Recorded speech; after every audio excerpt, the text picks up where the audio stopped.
La Fédération française de natation présente Entre les lignes, le podcast qui vous plonge dans les coulisses de la natation et de ses acteurs, entretiens, reportages pour en savoir plus sur les dessous des 5 disciplines olympiques, parcours, anecdotes, tranches de vie sont au programme de votre nouveau rendez-vous. Retrouvez également toute l'actualité de vos sports préférés dans le mensuel Natation Magazine et sur le site www.ffnatation.fr.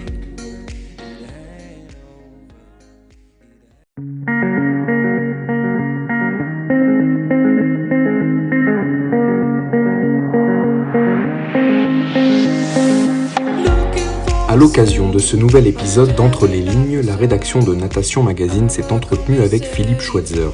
D'abord professeur de PS, il choisit de s'investir dans le milieu associatif et rejoint la natation sportive aux côtés des Dauphins d'Aubernais en Alsace.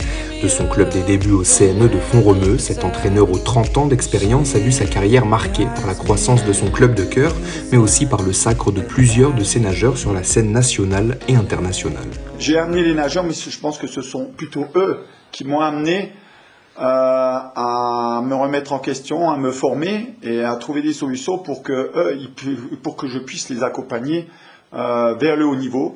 Donc, sans eux, j'aurais été extrêmement limité dans ma démarche, dans ma réflexion sur l'entraînement, dans mes intentions. Donc, j'ai eu un certain nombre de champions de France. La première en titre, ça a été Marjorie Distel, championne de France au 100 mètres brasse. Et au fur et à mesure, toutes les 2-3 années, Yannick Bignon, Jérémy Peter, Cathy Dietrich, Adeline Fürst, etc. Ce sont des nageurs qui m'ont apporté énormément d'informations et de satisfaction dans ma carrière d'entraîneur. Une carrière qu'il s'est construite du nord-est au sud de la France. Après plusieurs années en tant qu'entraîneur des Dauphins d'Aubernais, Philippe Schweitzer part à Font-Romeu. Il nous raconte comment cela s'est déroulé. C'est un peu une petite histoire. Au fur et à mesure des années où j'effectuais mes stages d'entraînement, mes stages de préparation aux échéances principales à Font-Romeu, j'ai eu la chance de rencontrer des entraîneurs de grand renom, dont Richard Martinez, le responsable à l'époque du Pôle France.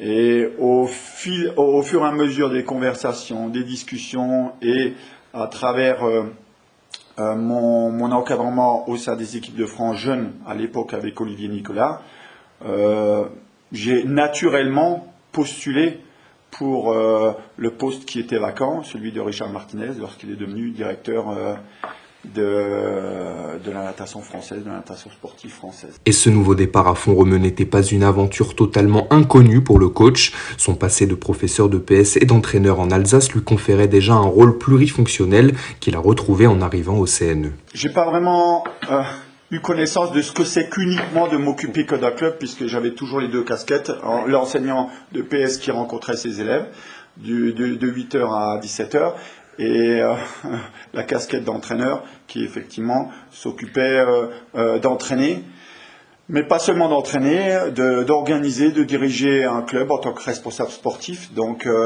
notamment de diriger une école de natation.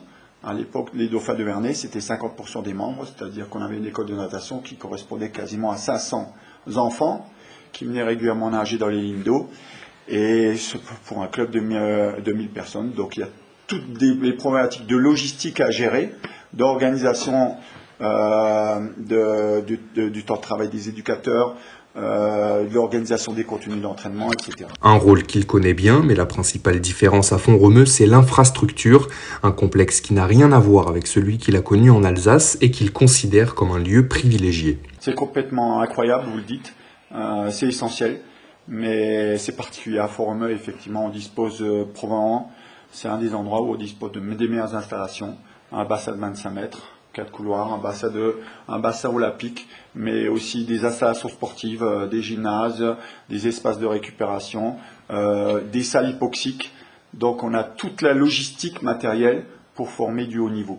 Parmi ces différentes casquettes, Philippe Schweitzer occupe aussi un rôle au sein du collectif olympique Relève, composé de jeunes talents censés à l'avenir représenter la France et briller lors des échéances internationales. Ses fonctions, c'est d'encadrer globalement le collectif CORE, collectif olympique Relève, dans la perspective des Jeux de Paris 2024. Donc ce sont des athlètes qui sont identifiés par le directeur de la natation sportive, Richard Martinez, et qui viennent effectuer des stages sur Formeux dans le cadre de regroupement des stages corps. Ma deuxième mission est de les accompagner dans le cadre des championnats d'Europe et des championnats du monde junior.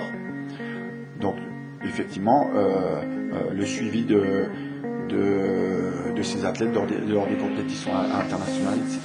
Et si cet épisode vous a plu, retrouvez l'ensemble de nos publications sur le site www.calameo.fr.